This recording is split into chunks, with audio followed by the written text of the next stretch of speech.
Ottawa says it has a plan to fight back against new U.S. duties on Canadian lumber. This is another unjustified tariff. You can expect us to fight against it, and you can expect us to take specific steps to protect those workers. The Trump administration says it plans to double its duties on most Canadian producers of softwood lumber in the coming months. Now, this would mean hiking the current rate from 14.5% to more than 34%. This is in addition to the administration's investigation into Canada's lumber and timber practices. To explain how this is going to affect our industry, I am joined by Liz Kovat. She's the president of Supply Build Canada, and she's joining us from Winnipeg this morning. Welcome to your morning. Good morning. Thank you for having me. So as background, we know the lumber dispute between the U.S. and Canada has been dragging on for decades. What is at the heart of this issue? Really, what's at the heart of this issue is Canada has been accused of unfair trade practices, essentially. We have been accused of dumping cheap material south of the border, and we've also been accused of a lot of heavy subsidies in our lumber industry because a lot of the trees that we harvest come from Crown land. We know that that's not true. We have been fighting that for a very long time. And we have not had a softwood lumber agreement in over 7 years. So we're in this fight with duties where we're going back and forth. And of course, the Canadian market is the one that's actually being hurt because we are the ones that are having to pay these extra costs. Any of the mills and the producers that are getting hit with these two duties, they're the ones that are bearing the costs. And in the end, the U.S. consumer ends up paying additional money, very much like a tariff. The two are very different, but it is an extra cost that is being passed on to the U.S. consumer. And that's not an ideal situation when you are looking for housing affordability. You bring up a really great point. I want to show everybody, first of all, the forestry industry essentially spans across much of the country. Here's a map. This shows where all of our lumber mills and producers are located. If Trump raises the duties to 34% then, or more than 34%, what's that going to mean for the industry and those communities right across the country? How does that impact them? It's not an ideal situation. When you have higher production costs, it is going to make the industry unsustainable in the long term, and that's not something we want to see. We have seen mill closures over the years as a result of this on both sides of the border. What we really want to see is managed trade so that we know what the expectations are so that we can have a healthy forestry industry. When mills close in those areas, it has a hugely negative impact on those communities. You're seeing a lot of job loss. The economic impact is coming out of those communities.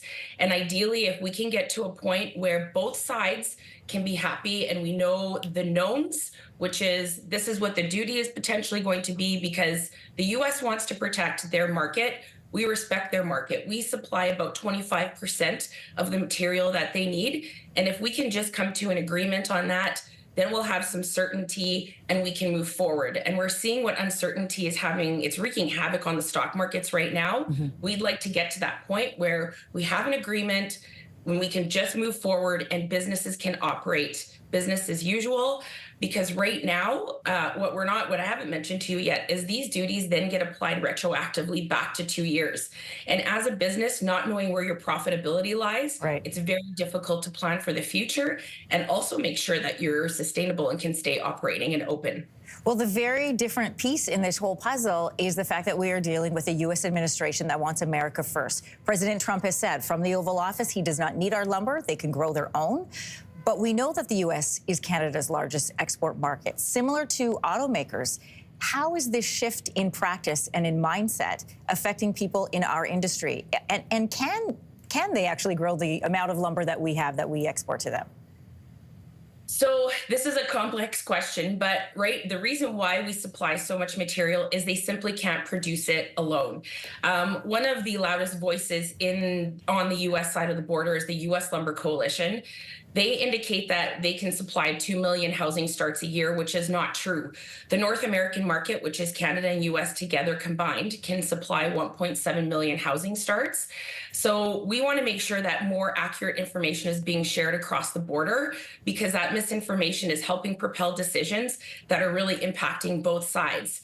And what they don't realize is because they can't supply that material, it's going to take a long time to get any type of plants up and running. We know manufacturing is not easy to start, and there's only certain areas in the US in which they can harvest some of these trees, especially if it's going to be done sustainably. So it's not an easy fix. And as soon as you start taking producers out of the market, and we saw what happened during COVID. We saw the supply and demand. Once you start taking less and less production out, it's going to spike the prices on the other side.